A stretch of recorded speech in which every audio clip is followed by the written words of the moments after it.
శ్రీ సచ్చిదానంద సమర్థ సద్గురు సాయినాథ్ మహారాజ్ కీ జై. ముందుగా సాయి భక్తులందరికీ నమస్కారం అండి. వీడియో చూస్తున్న ప్రతి ఒక్కరిపైన ఆ సాయినాథుని ఆశీస్సులు ఉండాలని, బాబాగారి భక్తులందరూ ఎప్పుడూ కూడా ఆనందంగా సంతోషంగా వారి జీవితాన్ని గడపాలని మనస్ఫూర్తిగా కోరుకుంటూ ఈ వీడియోను అయితే స్టార్ట్ చేస్తున్నాను ఫ్రెండ్స్. బాబాగారు తన బిడ్డల కోసం ఎటువంటి సందేశం తీసుకురాబోతున్నారా అని ఎదురు చూస్తూ ఉన్నారా అండి? మీ ఎదురు చూపులకు బాబాగారు ఈ చక్కటి సందేశాన్ని అయితే తీసుకొచ్చారండి. స్వయంగా ఆ తండ్రి తన బిడ్డలతో ఈ శుభకార్యం గురించి, ఈ శుభవార్త గురించి చెప్పబోతూ ఉన్నారు. బాబాగారు తన బిడ్డలతో అంటూ ఉన్నారు, తల్లి, ఇది వింటూ ఉన్న క్షణంలోనే నీకు రావాల్సిన శుభ సమయం ఆసన్నమవుతుంది. వెంటనే వినేసాయి, తప్పకుండా ఆశ్చర్యపోతావమ్మా అని బాబాగారు అంటూ ఉన్నారండి. మనం చెప్పినట్లుగానే బాబాగారు మనం ఈ సందేశం వింటూ ఉండగానే మనకు రావాల్సినటువంటి శుభ సమయం కూడా ఆసన్నమైపోతుందని బాబాగారు అంటూ ఉన్నారు. అది ఏ విధంగా అనేటువంటి సందేహం వచ్చిందా అండి? అది ఎలా అయినా కావచ్చు. ఎందుకంటే మనం ఎంతో డిప్రెషన్లో ఉండొచ్చు ఒక్కొక్క సమయంలో. ఈ పని పూర్తవుతుందా లేదా, దానికి సమయం ఎప్పుడు వస్తుందని, దానికి సమాధానం బాబాగారు ఈ సందేశంలో చెప్పగలిగితే మనకు కావలసినటువంటి శుభ సమయం ఈ సమయంలో ఆసన్నమైనట్టే. అలాంటి పరిస్థితులను బాబాగారి సందేశంలో తీసుకువస్తానని తన బిడ్డలతో అంటూ ఉన్నారు. మరి ఏ బిడ్డల యొక్క పాపకర్మలు పూర్తిగా తొలగిపోయాయో మనకు తెలియదు. ఏ బిడ్డలకు ఈ సందేశాన్ని అందించబోతున్నారో మనకు తెలియదు.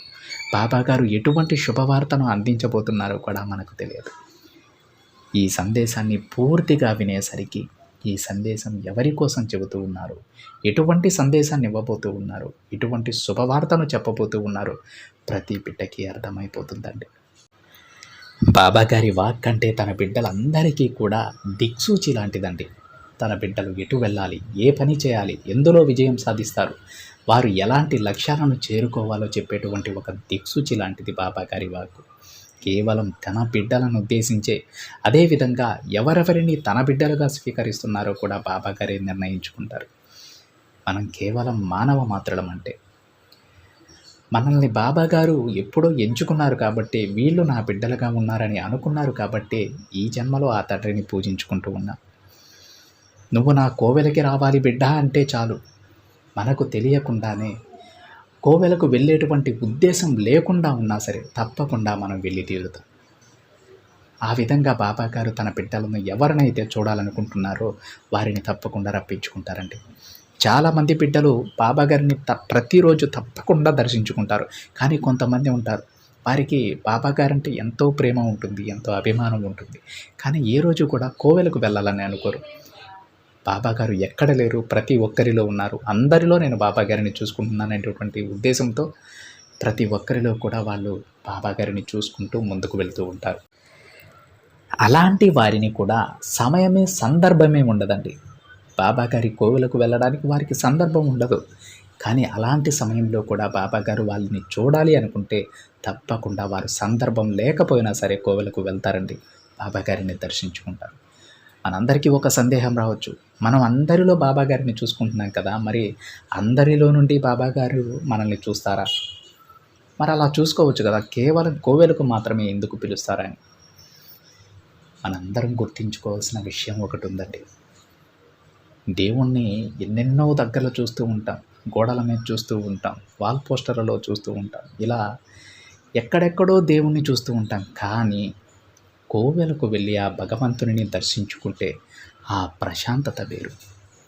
ఏకాంతంగా భగవంతునితో, ఆయన ఆశీస్సులతో, ఆయన చల్లని నీడలో ఉండాలని చాలామంది బిడ్డలకు ఉంటుంది. వారందరికీ కూడా ఆ కోవెలలోకి అడుగు పెట్టగానే వారి మనసంతా కూడా తెలియని ఆహ్లాదకరంగా మారిపోతుందండి.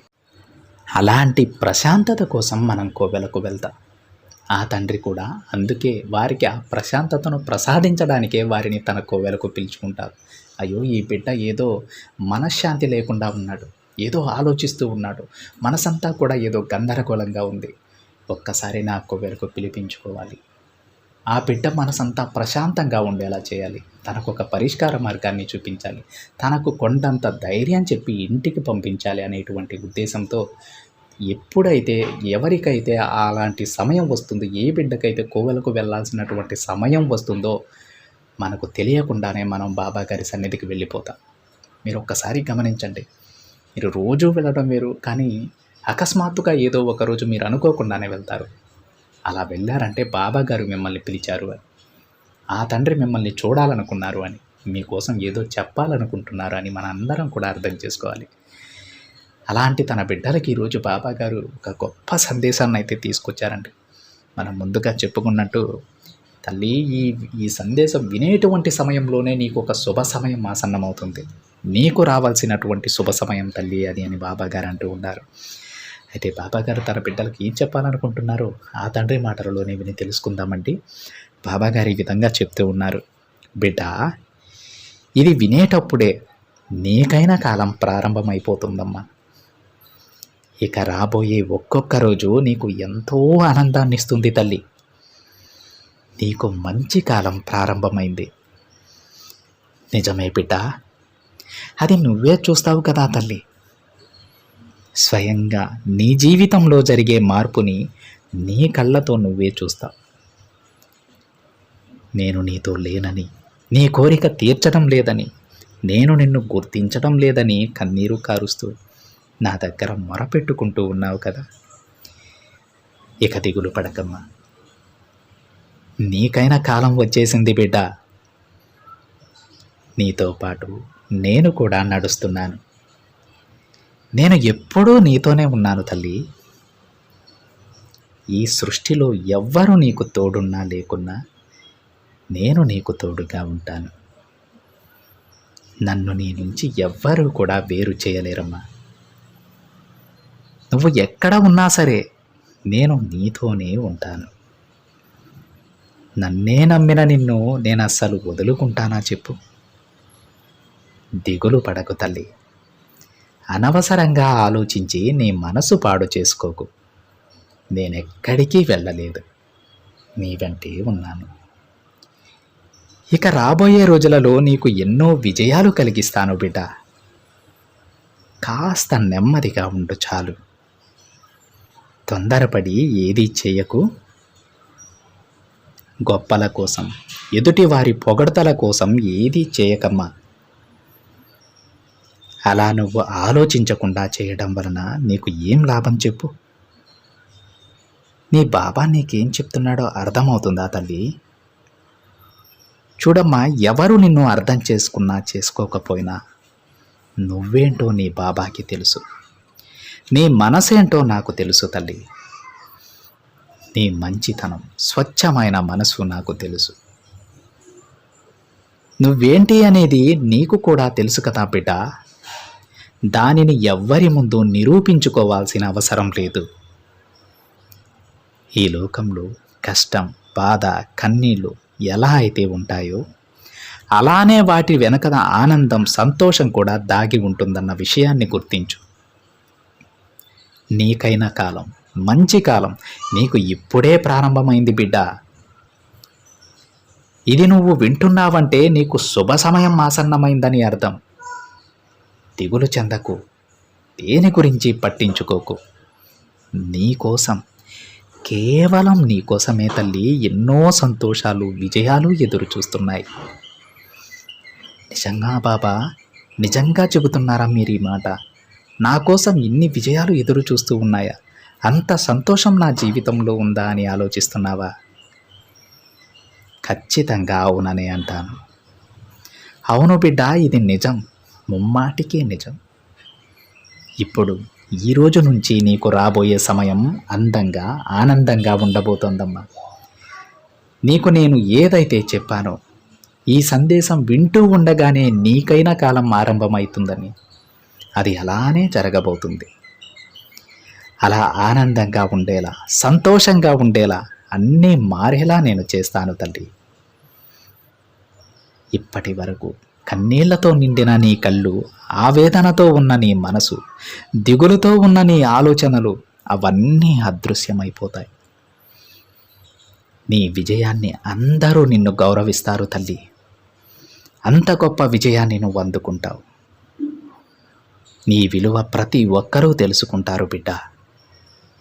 నిన్ను వద్దు అని అన్నవారే నిన్ను వెతుక్కుంటూ వస్తారు. నీ గొప్ప స్థానాన్ని చూసి ఆశ్చర్యపోతారు. అంత ఎత్తులో నిన్ను నిలబెడతానమ్మా. అవును తల్లి, నీకు మంచి సమయం ప్రారంభమైంది.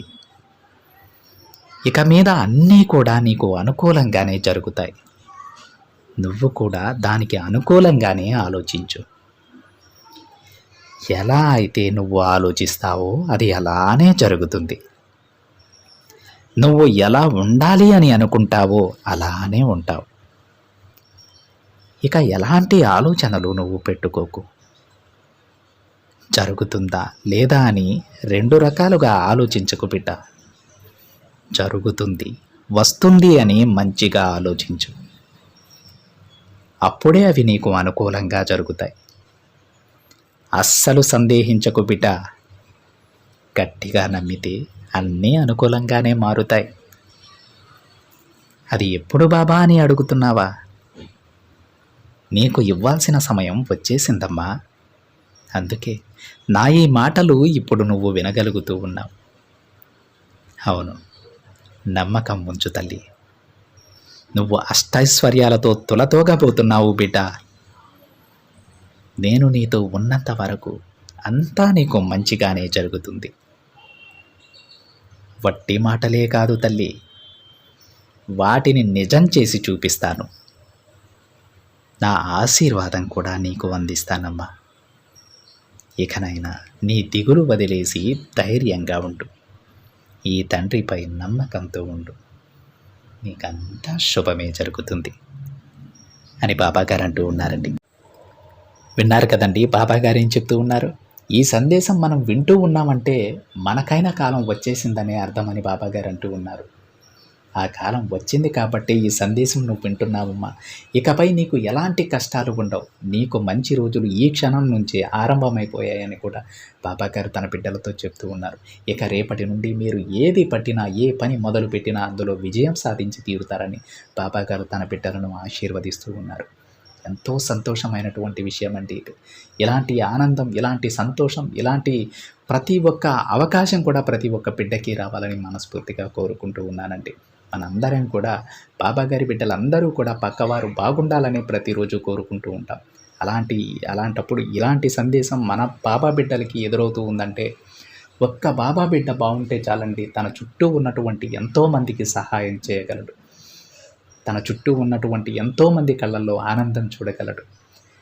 అందుకే బాబాగారు స్వయంగా ఆ తండ్రే ఈ బిడ్డలకు ఒక గొప్ప అవకాశాన్ని అందించబోతూ ఉన్నారు. మంచి రోజులనేవి ఆ తండ్రి తీసుకొని రాబోతూ ఉన్నారు.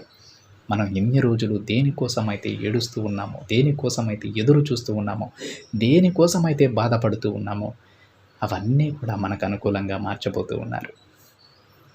ప్రతి ఒక్క పనిని మనకు అనుకూలంగా చేయబోతూ ఉన్నారండి.